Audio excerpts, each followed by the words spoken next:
Reminder, all participant lines will be in the listen-only mode, and there will be an opportunity for you to ask questions after the presentation concludes.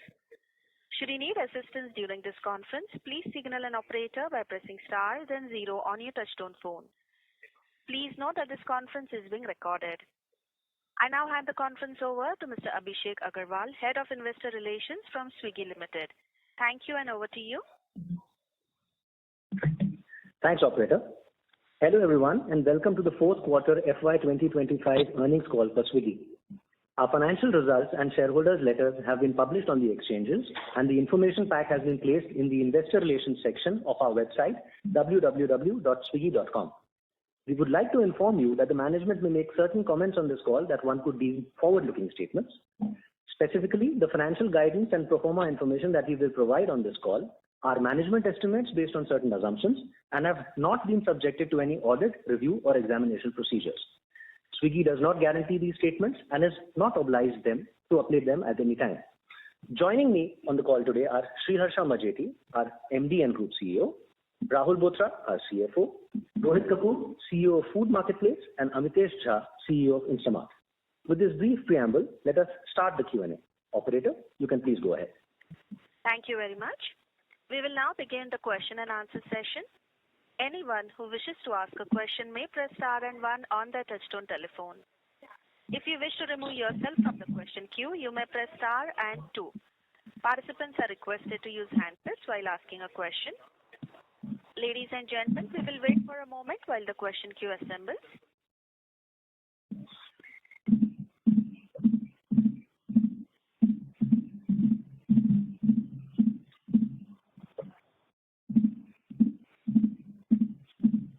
We take our first question from the line of Ankur Rudra from JP Morgan. Please go ahead.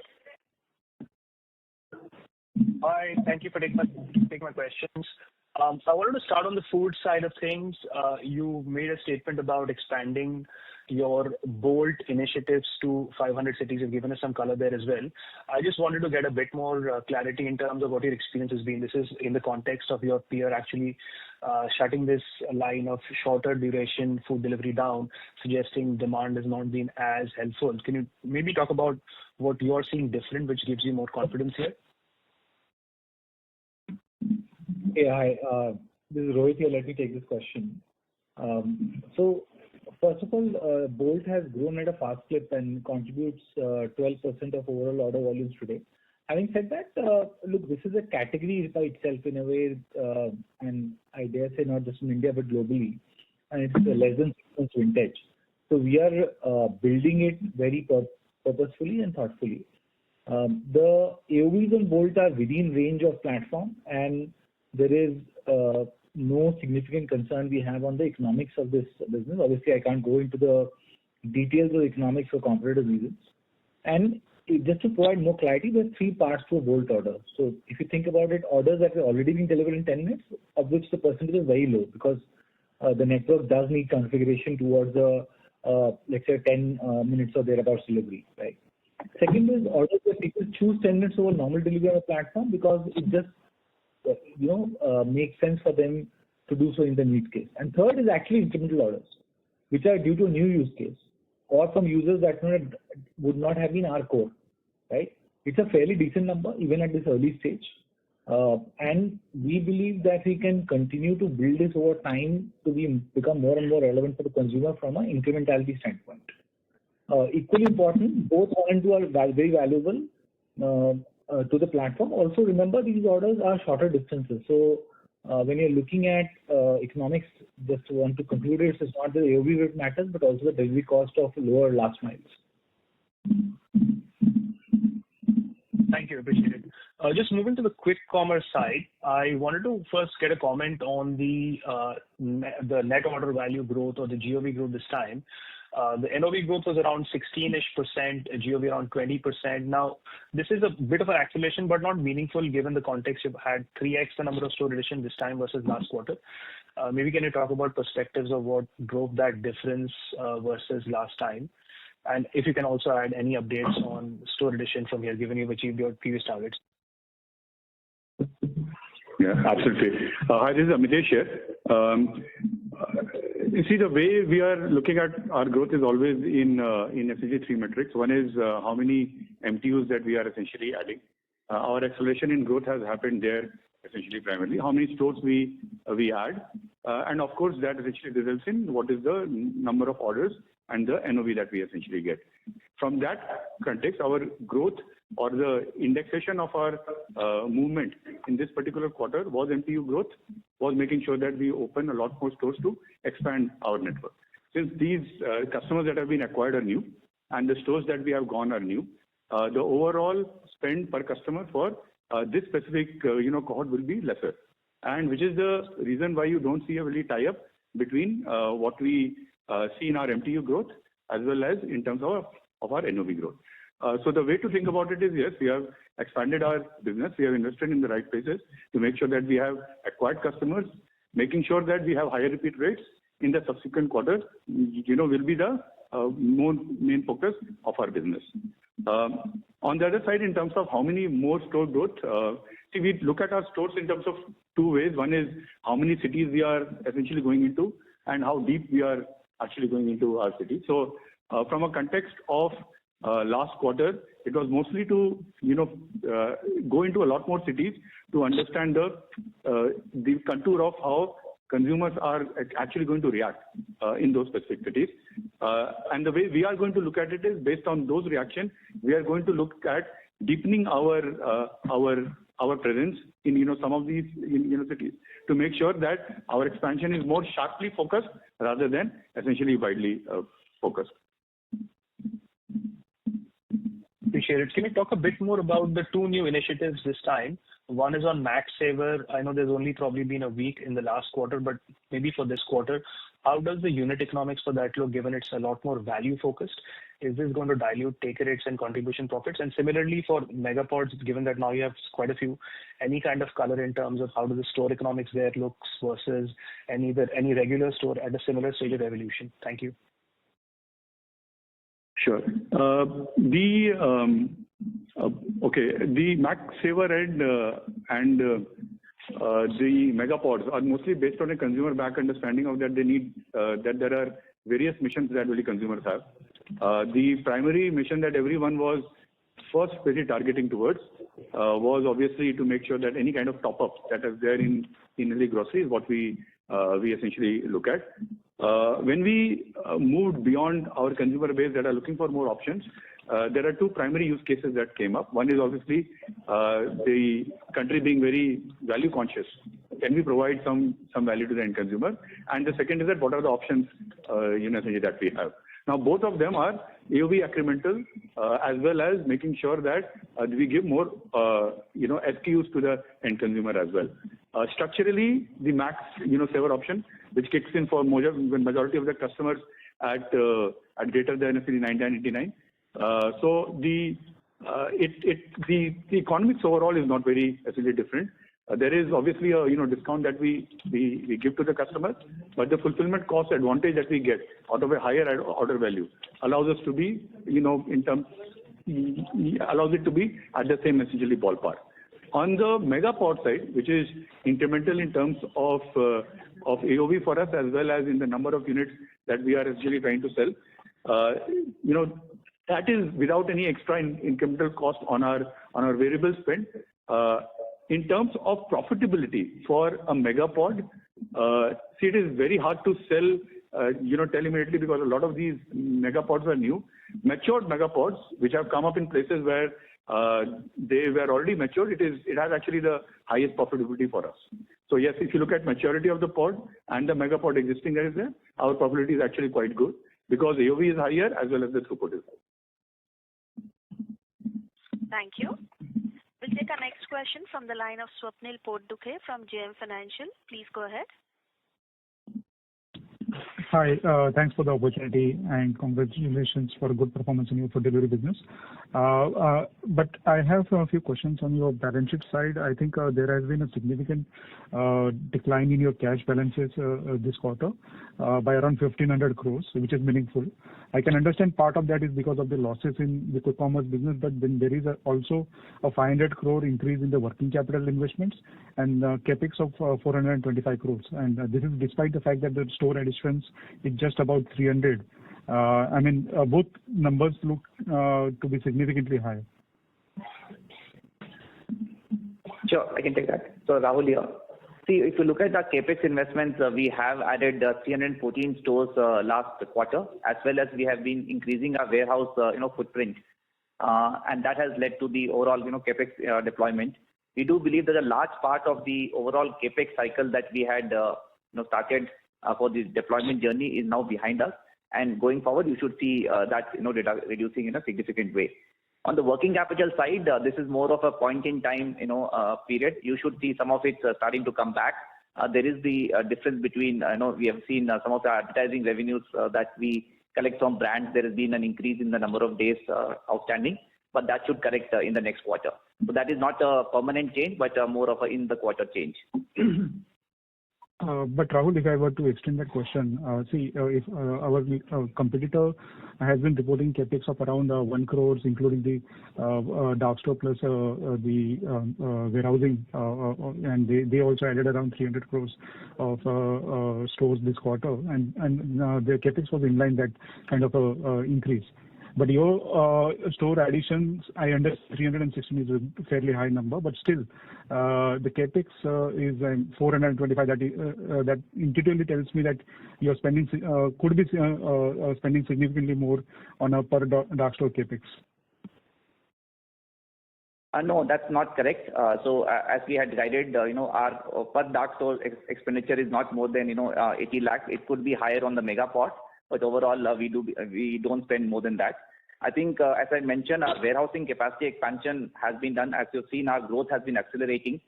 Over the last 3 quarters, our growth has accelerated from 76% to 87% to 101% on a GOV basis. And that, to support that accelerated growth, we have been, increasing our overall warehousing footprint, which I said, which will help us, deliver the next couple of years of growth. Okay. And with respect to your working capital investments, you mentioned some increase in your ad income, and that could have inflated that number, which I understand. But still, can you help us understand what was the increase, in the ad income, or any number to justify such a huge increase in your working capital?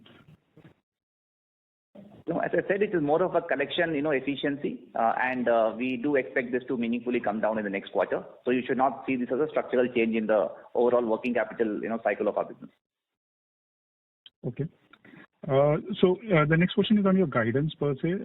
Now it seems that you have tweaked your guidances twice post listing.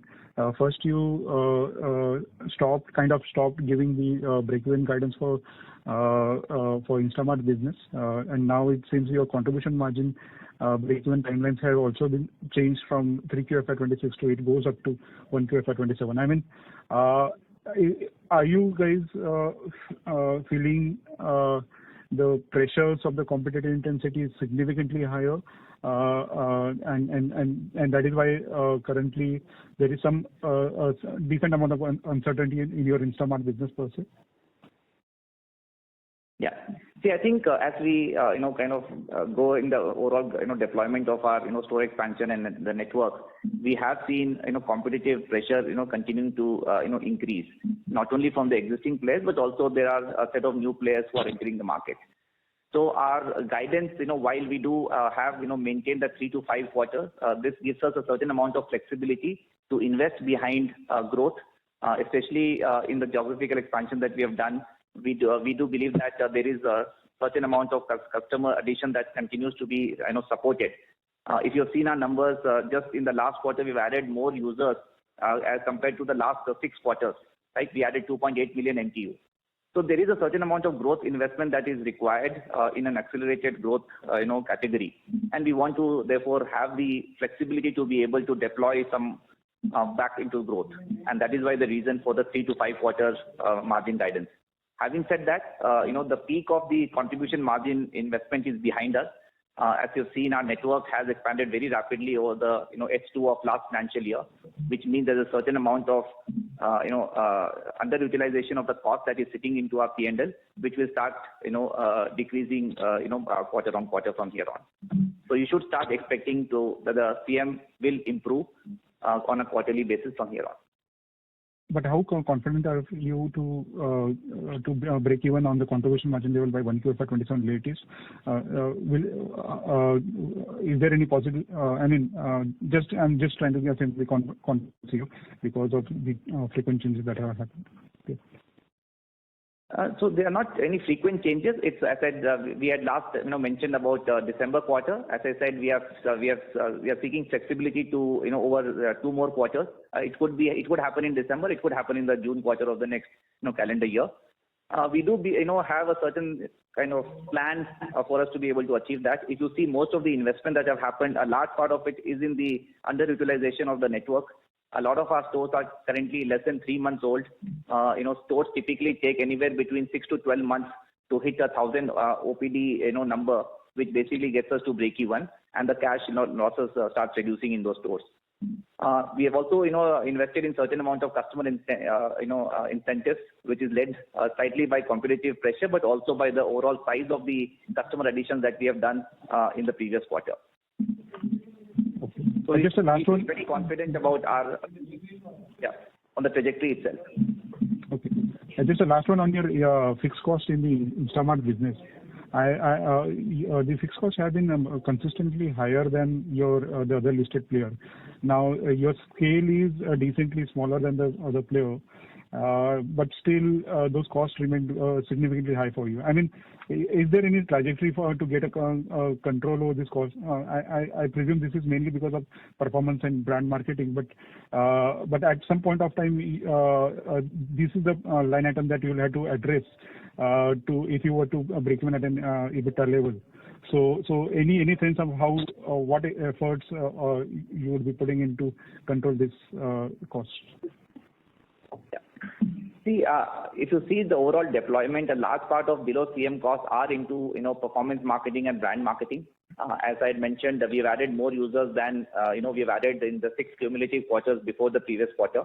So there is the heightened level of investment, which at some point in the future we do expect it to also start reducing. At the same time, we believe that if we are going to add as many users, it's the right investment to also be making in the business in a phase when it is a very early stage of the overall journey itself. So there are definitely market estimates that suggest that in the next 3 to 4 years, the quick commerce industry itself could be anywhere between 5 to 6 times the current size. So that gives us the opportunity to continue building and into the right making the right kind of growth investments. So, but you should expect a lot of operating leverage because some of it is discretionary. We do expect to modulate it depending on how we see. As I had mentioned, in the recent past, we had seen some amount of heightened competitive reasons, and therefore the customer acquisition costs were higher. Now, at any point in time, if it reduces, you will immediately see that benefit falling into the below the CM line. Got it. Just last one, if I can squeeze in. Maybe I can reiterate, on a structural basis, we don't see any reason for you to believe that we have any fixed costs. Even in the food delivery business, you may have observed that we have delivered close to 80 basis points of operating leverage in the previous financial year. We have largely maintained our absolute fixed costs below CM at the same level over the last 4 quarters. So our ability to be able to maintain these fixed costs has already been demonstrated in other businesses that we operate, and therefore pretty high confidence on our ability to also manage it in the Instamart business. Got it, Rahul. Just the last one, if I can squeeze in. So this Max, so you mentioned about MaxSaver launch, and so just wanted to get a sense, like the AOVs for these customers are definitely higher, but what about the ordering frequencies? Is there any impact because customers bundle up their purchases in one order, and Is it possible that these customers then do not come to the platform on a frequent basis? I'm just trying to get a sense of how this business works. Thanks. Yeah, it's a bit early, honestly. I mean, we have not had a long time to see that what is the complete impact of it. The right way to look at these impacts is over a longer period of time, where they get used to Max Saver and other ways of essentially buying.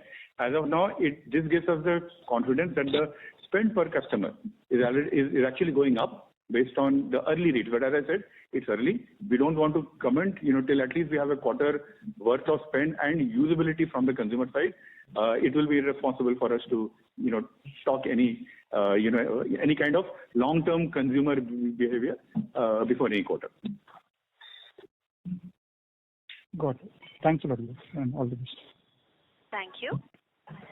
We'll take our next question from the line of Sachin from Bank of America. Please go ahead. Hi, thank you for the opportunity. I have 3 questions. First question is on competition in the quick commerce space. Clearly, your comments do indicate that losses should go down from these levels. And there are 2 parts to that, right? One is store expansion, which clearly there is a visibility you guys are not adding. But does this also imply that competition should also go down, or what are your general thoughts on competition out here? Yeah. No, on the store expansion, guiding that the acceleration won't be similar to the previous quarter is more on the network design choices that we have. We believe that we have the necessary footprint, both on the hyper-local level as well as from a geographical coverage perspective, to be able to add significantly more business with the existing store network. We will continue to densify. Having said that, we will continue to densify, especially in the tier 1 towns where typically when a store hits between 2 to 2,500 orders, we basically break it into 2. So that expansion we will continue to do. Okay, and Rahul, on competition, is that intensifying? Is it stable? Is it going down? I think it is similar. I think from the existing quick commerce players, we haven't seen any, magnitude of going up or down in the recent past. At the same time, there is the expectation of newer set of competition coming in, but enough is not known yet to be able to, give you specific guidance on that.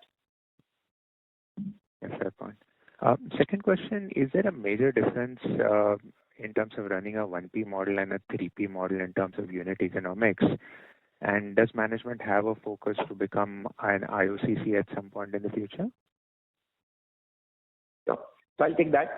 So we have done the math. I think from an overall, economic standpoint, we do believe that the magnitude of difference can't be more than 30 basis points or 30 to 35 basis points. But at the same time, it comes at the back of, also inventory holding in your balance sheet and, therefore the impact on the working capital.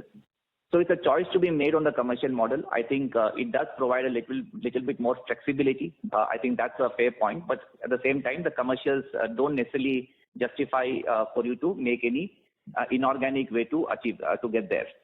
So we will be, open to the idea. I think there are obviously the regulatory, framework as well as our own domestic ownership. It continues to go up since our listing. And at some point in the future, when we believe that is the right time, we may also want to consider it. But there is no plan in the near future. As I said, commercials also don't have a screaming reason for us to do it. Okay. And last question is on the market share at quick commerce. There is a narrative which is going around that Swiggy is losing market share to the 2 other players in the market, basis the growth rates and others which are there in public domain. So just wanted to understand, how does management look at market share in quick commerce? Is it important for a pan-India basis? Or is the focus, let's say, in specific areas where Swiggy wants to be a dominant player in that market? Hi, Harsha here. Thanks for the question. Firstly, I think it's difficult to estimate market share accurately as the comparability of GOVs has been limited because of some non-standard definitions. Us and our listed peer have now provided NOV, which we hope will be a much better barometer and a real measure of consumer spend on the platform. But as we think about, let's say, the next few quarters, I think there are a few things that we're excited about. First one is, let's say, thanks to a lot of the work that we've been doing on Max Saver and the assortment addition strategy that we've been talking about for a while, we do see the AMVs going up healthily. The second thing is, even though we've acquired so many users in the last quarter that Rahul was talking about, we're pretty excited about the quality of the acquisition and the cohorts and how they're playing out. And this was asked even earlier. There are going to be some modulation in investments depending on which player we're talking about. So all these things, together make us feel like we're feeling good about the relative position as we play it out in the market over the next few quarters. Okay. But absolutely, to a specific question on if you look at focus geographies, etc., of course, that is something that we do look at more closely. We constantly evaluate the markets where we can build a stronger right to win to generate better profit pools going forward. Okay. And sorry, last question from my side. In one of the earlier questions, when the question was asked in terms of any target in terms of further dark stores, there was no specific number being given. How should we look at it? Is it because one of your listed peers is obviously saying 2,000 odd stores, and I do understand it may not be an apples to apples comparison because you guys do have mega ports and so on and so forth. So any framework we should look in terms of understanding in terms of how one could think about the presence of Swiggy versus presence of other competitors on a pan-India basis from a dark store network perspective? Sure, Satyan, I can take that. I think, one thing we have to be rest assured is that in terms of the customer experience metrics, we want to deliver the best. So whether it is in the tier 1 towns or the, newer geographies that we've entered, there is a certain network footprint that we have established, which helps us to deliver the best customer experience metrics. So from here on, once the network is already laid out, we do believe that the store expansion should be a derivative of growth and not the other way around, which was hitherto the reason for us to have expanded so rapidly. So you should expect a certain amount of gradation that's going to happen in terms of a store addition. The reason we want to also keep a little bit of agility here is we don't know how quickly the market will continue to accelerate, right? So our decision to open a store and have it live is, 60 days. And therefore, we do want to maintain the flexibility without having to necessarily guide to a certain number. I think in the initial phase, the expansion was necessary. But from here on, I think growth is going to drive our overall densification as well as establishing, the newer footprint. Thank you. Very clear. All the best. Thank you. We'll take our next question from the line of Vijit Jain from Citi. Please go ahead. Yeah, hi, thanks. My first question is on the food delivery business, right? For Bolt, can you comment on, for mature food users who've been on your platform for a while, have you seen any impact on frequency since you've launched Bolt? And I'll just follow up with the next questions on quick commerce later.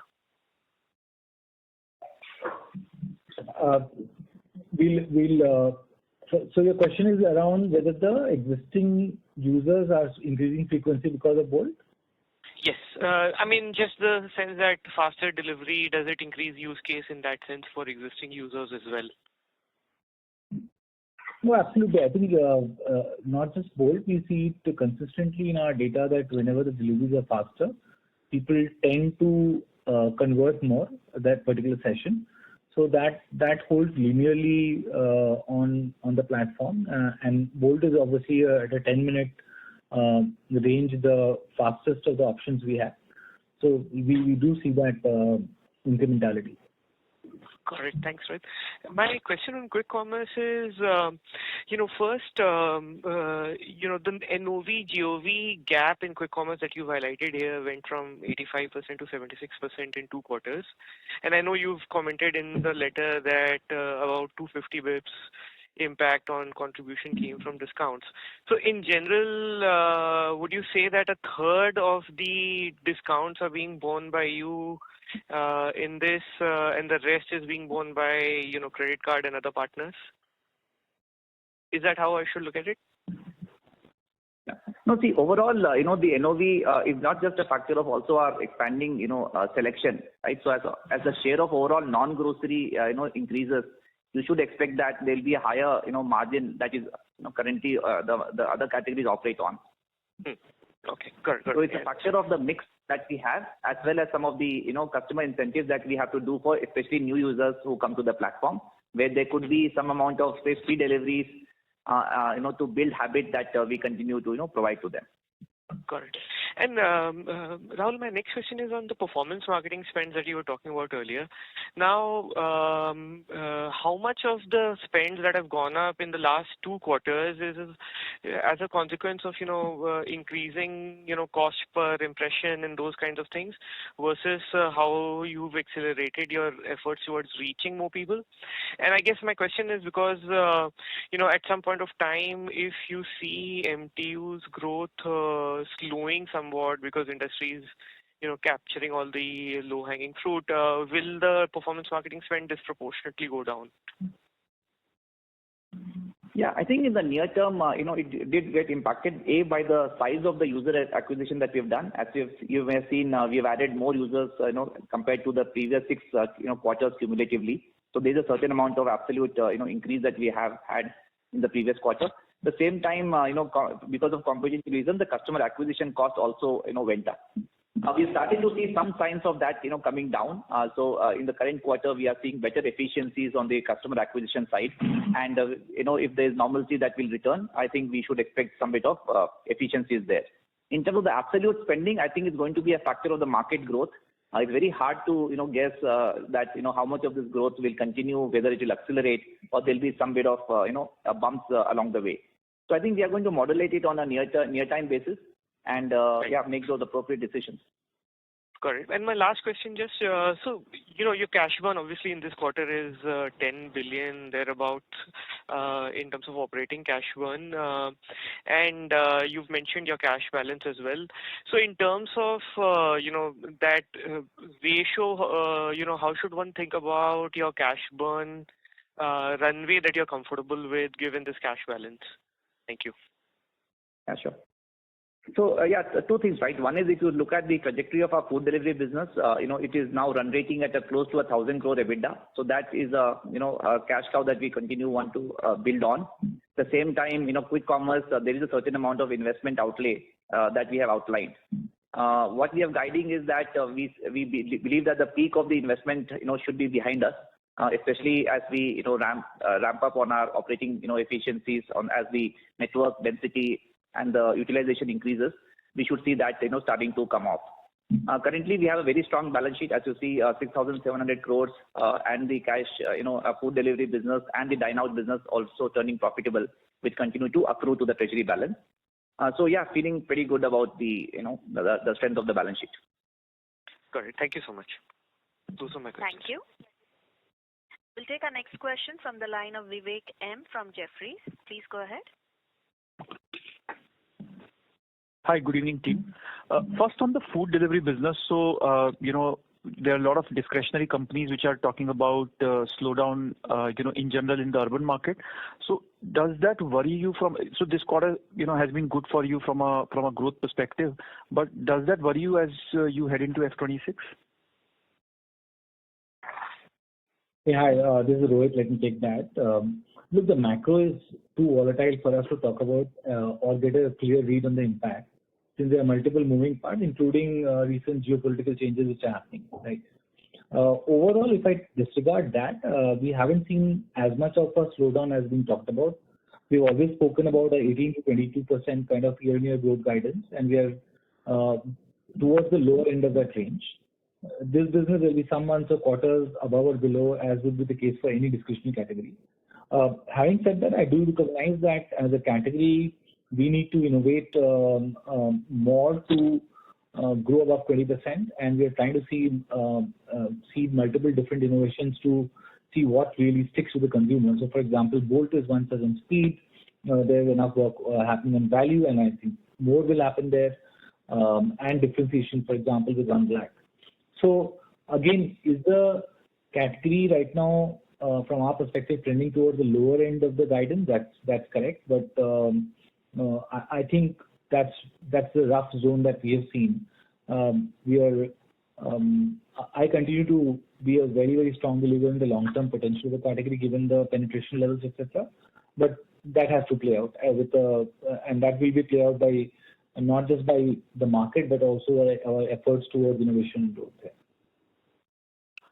So Rohit, basically what you are saying is 18 to 22% is the broad bracket, and at this point of time, 18% is something you think the category or the segment can grow in F26. Is that fair? In fact, last quarter we came in at 17.6% GOV growth. So it is towards the, as I said, towards the lower end of that growth. I think the one thing which frankly is very hard to say is given where the macro is also given the geopolitical situation. Yeah. Sure, I understand. Thank you for that. On the adjusted food margin, so there is a steady margin expansion over, let's say, actually over last 8 quarters. As we head into F26, what should we be expecting, let's say on a full year basis in F26? So I'll take that. Yeah, go ahead. Yeah.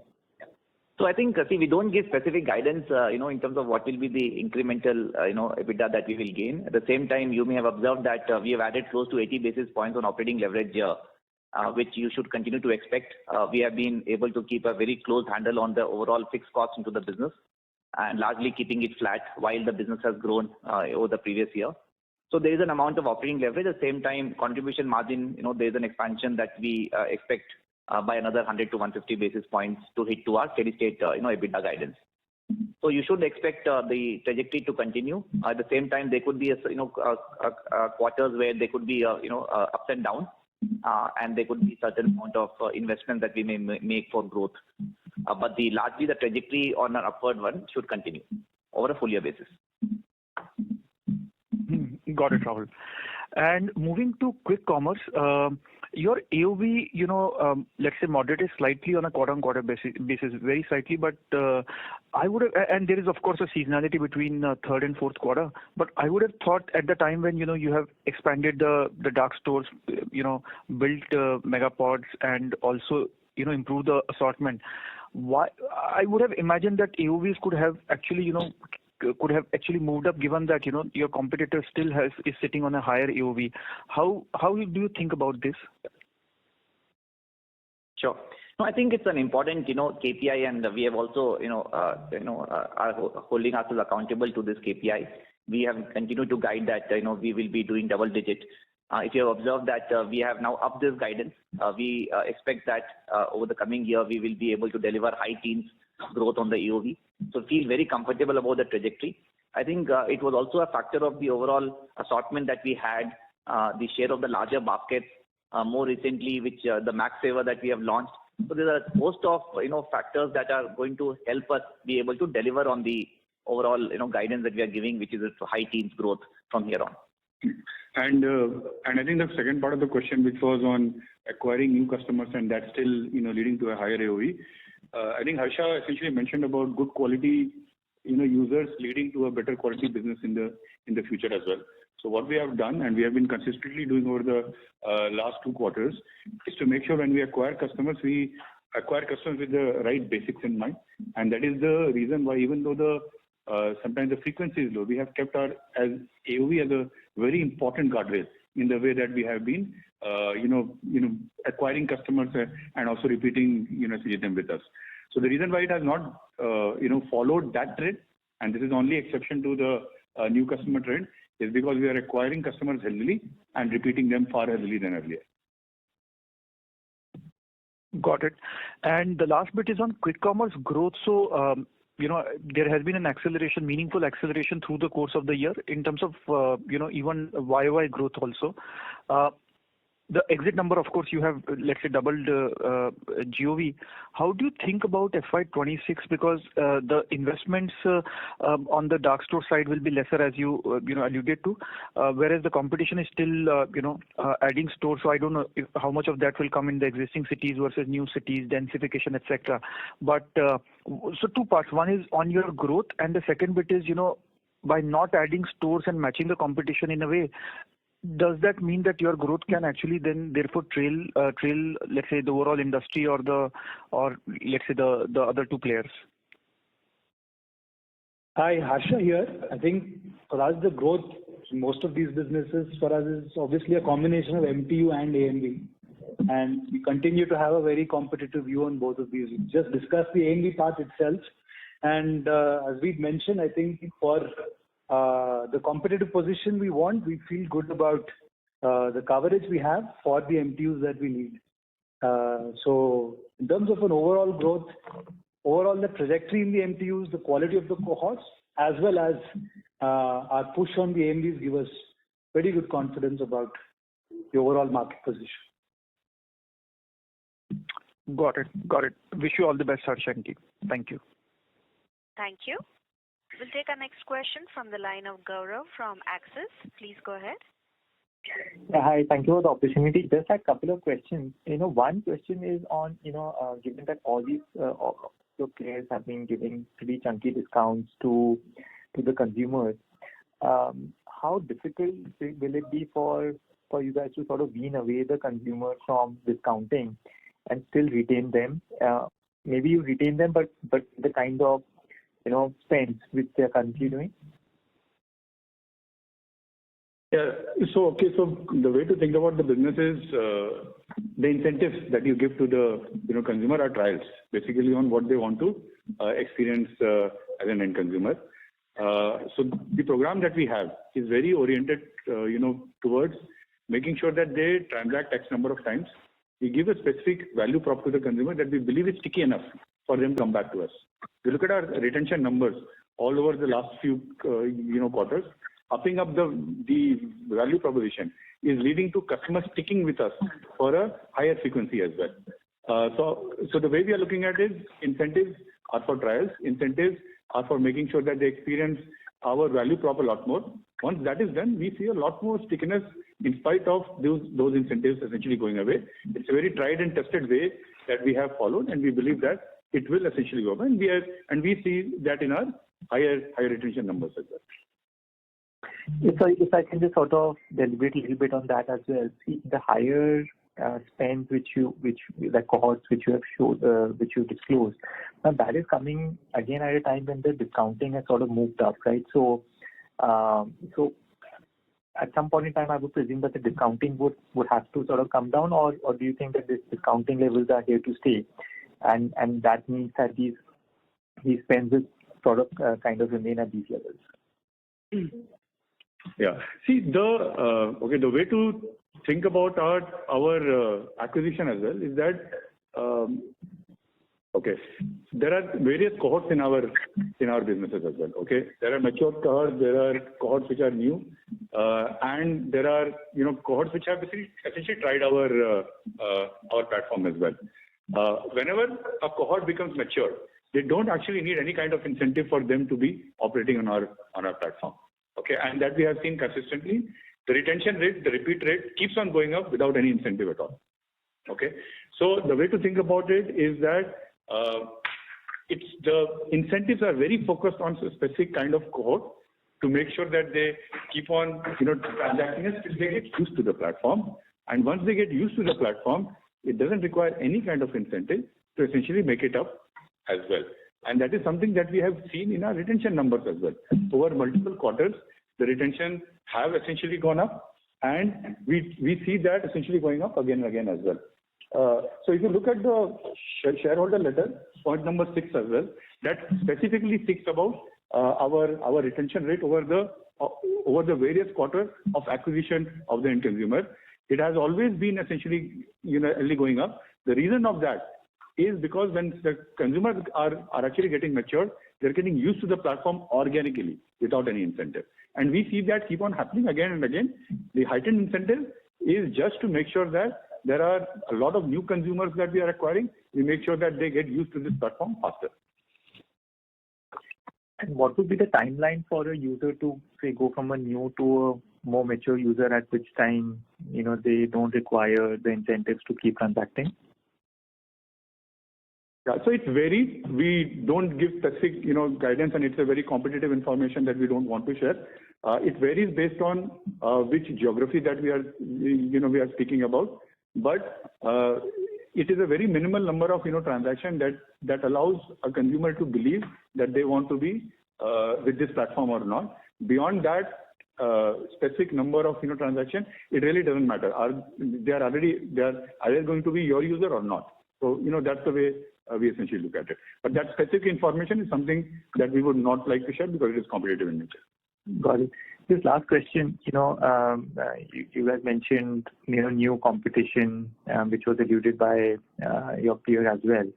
So, end of the day, how many dark stores in a particular area can there be, right? There are already 3. There potentially 2 more.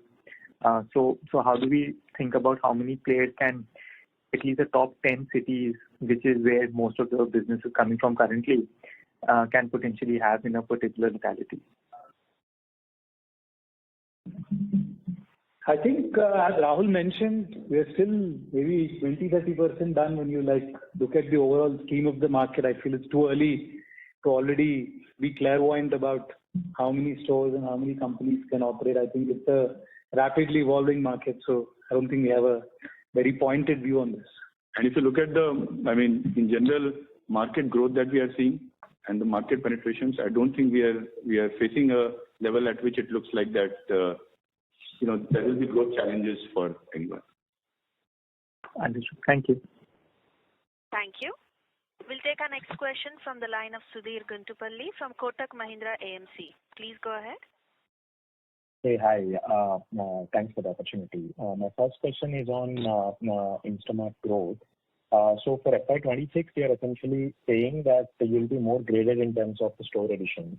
So despite being more graded in terms of store additions, can we expect the GOV in Instamart in FY26 could potentially double given the exit run rate of stores you have and 40% odd MTU growth sequentially in this quarter? Yeah, absolutely. I think what we can look at is an acceleration of growth based on 2 fundamentals: number of consumers that we have acquired and the AOV movement that we have seen per every transaction as well. We believe that combination would allow us to keep on growing at a significant higher rate as we have seen essentially earlier as well. Sure, Amitesh. And this MTU growth is 40% on a QOQ basis. However, that has not materialized into GOV growth. So I'm just assuming this might be a timing mismatch, timing lag, wherein some of these users might have been acquired or stores would have been added towards the end. And the GOV growth proportionate will actually get slipped into the subsequent quarter. Is that the right way of inferring this data point? See, obviously our MTU growth is essentially higher than our GOV and OPD growth. The way to look at it is that early consumers, be it whatever quarter, whatever time that you acquire, will be spending less in that specific quarter. It's a mixed impact. Cohort-wise, if you look at it, the cohort numbers on both GOV per customer and OPD customer, remains the same. It's a mixed impact that will get essentially covered as soon as that mix basically gets essentially corrected. Got it. And second question to Rahul on Instamart margins. So if I understand your earlier response right, you're basically saying that contribution break-even can still happen in December 25, and you're just keeping some flexibility for growth investments when you essentially mentioned 3 to 5 quarters. So this need not necessarily be construed as a delay in terms of your contribution break-even guidance. Is that a correct interpretation?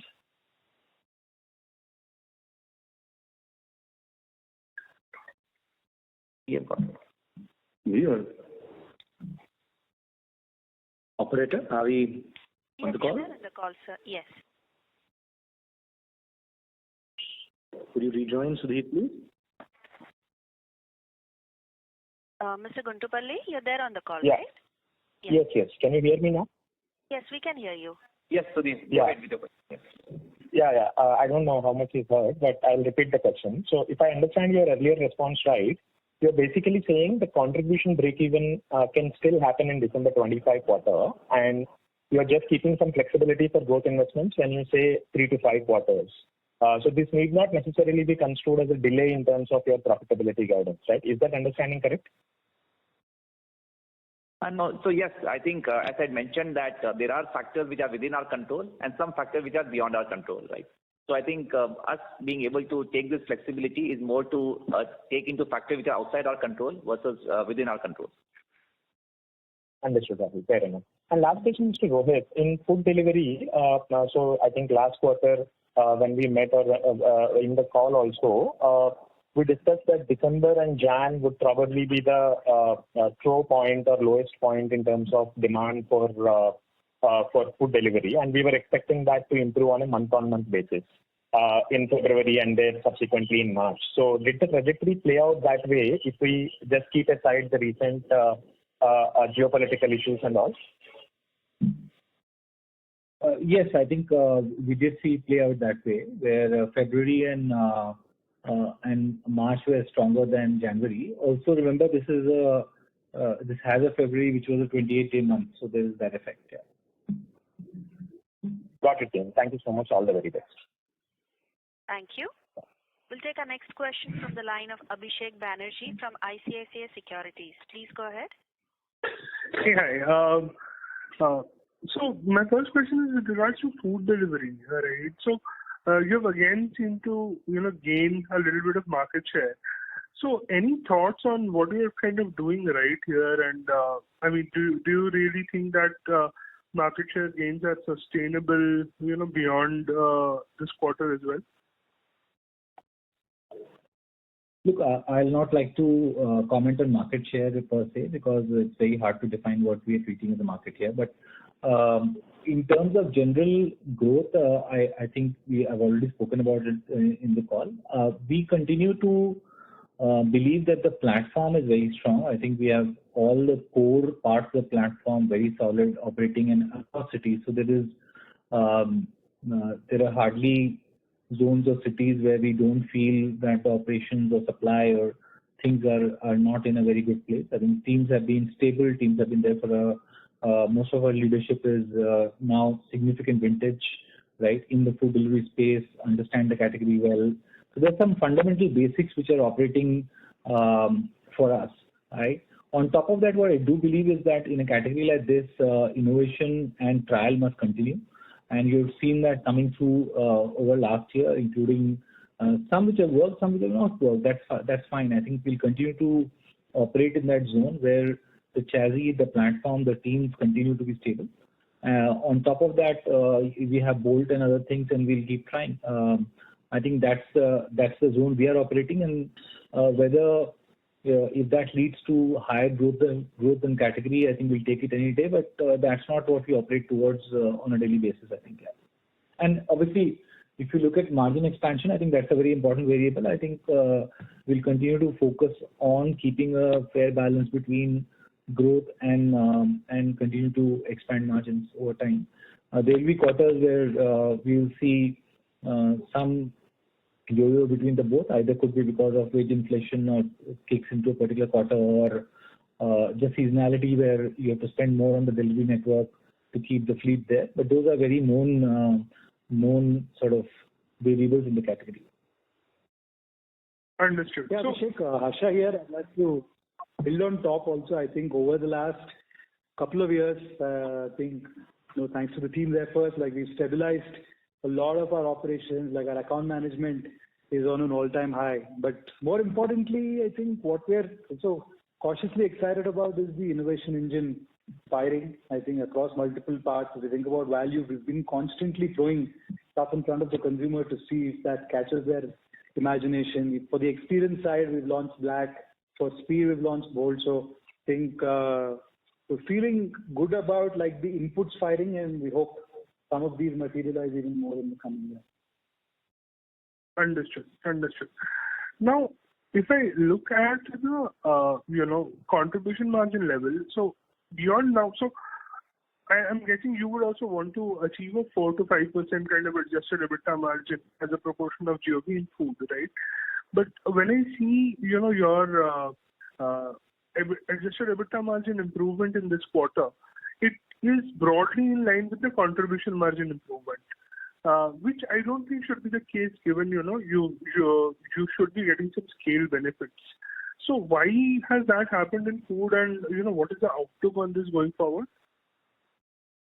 Yeah. So Abhishek, if you look on a full year basis, I think we have added 80 basis points on the operating leverage. So within quarters, there could be certain variation. But overall, if you look at on a full year basis, there has been significant operating leverage that we have accrued. We are also hoping that this will continue in the future. We will continue to accrue a lot more, operating leverage in the future also. Understood. So I was trying to get to a point that, your competitor actually had mentioned that there were some problems in, getting the delivery fleet, in this quarter, especially in food delivery. So was that something you also kind of faced? There was some paucity of delivery drivers. Let me take this because look, the correct thing for me to say is that we haven't seen anything unusual, right, in the last quarter. There are parts of the quarter where, for example, during Holi, where there is a delivery fleet which comes under some pressure for a few days. But that happens every year. That's nothing new. So at least in our network, we haven't seen anything unusual play out over the last quarter. Understood. Now, if I come to quick comments. Join back the queue, please, as we have other participants waiting for their turn. Thank you. No, just one question, and then you can, remove me from the queue. So, in terms of quick commerce, right, you have a contribution margin, which has gone to minus 5.6%, and that I believe that you've already reached 100 cities, right? In terms of outlook from now, do you really see city expansion as something you have to do beyond the 100 cities? No, I think as we have essentially mentioned in the shareholder letter as well, we don't see expansion in number of cities as the typical way of going. We see deepening in those cities, acquiring more customers after the network has been set in those cities as the way to go essentially forward as well. So yes, so in terms of the cities that we are essentially going, will be at the same or similar kind of numbers. Whatever stores that we'll be adding will be in those cities and effectively deepening the network there. And that's a strategy that we are actually taking forward. Therefore, your CapEx requirements per store addition will actually keep going down, right? Even on a per store addition. The capex requirement per store addition will not essentially go down because effectively the cost associated essentially remains the same, range bound to around 70 to 80 lakh. We don't see that essentially going down. Of course, utilization of the stores that we have added will essentially go up in the subsequent quarters, and that should be factored in when we are looking at contribution margins in the subsequent quarters as well. No, so I was not meaning just for the store. I was saying that there is an associated cost of adding warehouses and all when you are adding a new city, right? So if that is no longer required, therefore those costs don't go up. That's correct. Fair. Yes, that's correct. That's absolutely right. And just one last question: in out-of-home consumption, you have actually turned around and you have shown profitability. So what is the outlook here in terms of growth going ahead, and where can this profitability number go out? That's all. Those are all my questions.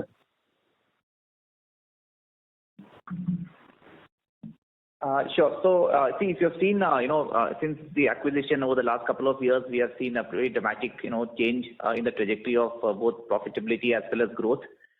We do expect that this business at the steady state again can deliver, in the zip code of 4% positive EBITDA for us. And we expect the, growth trajectory to continue. There are some interesting, events, businesses, etc., through Swiggy Scenes that we have also launched, which help our restaurant partners to get more traffic, especially and create a lot more demand during the event days. So we are seeing good traction. We are also continuing to invest in providing them solutions outside the core offerings, and therefore that will also over time aid into both growth as well as profitability. Understood. I think I just want to add to what Rahul said is on this category we will continue to index more on investing for growth because very early days for the category. And having broken even, I think we'll modulate to the 4-5% that Rahul pointed out over a period of time. But it's very exciting. I think the way we are. I think this is a category which this is an acquisition which we did 2.5 years back, and the business has grown manifold from there, both in terms of scale and profitability. So has been a good success story for us in terms of acquiring a very good asset and then building onto it in a very solid way. Understood. Thanks so much. Ladies and gentlemen, due to time constraints, we request you to restrict to one question at a time, please. We'll take our next question from the line of Aditya Suresh from Macquarie. Please go ahead. Yeah, thank you for the opportunity. I just wanted to double-click on your responses in question 7. So is there any implicit market share assumption in your comments?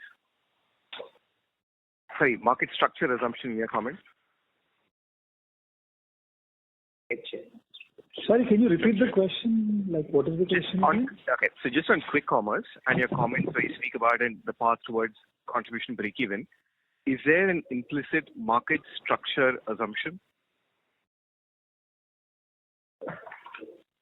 2 players, 5 players, 7 players? No. There is no such implicit assumptions in these. Okay.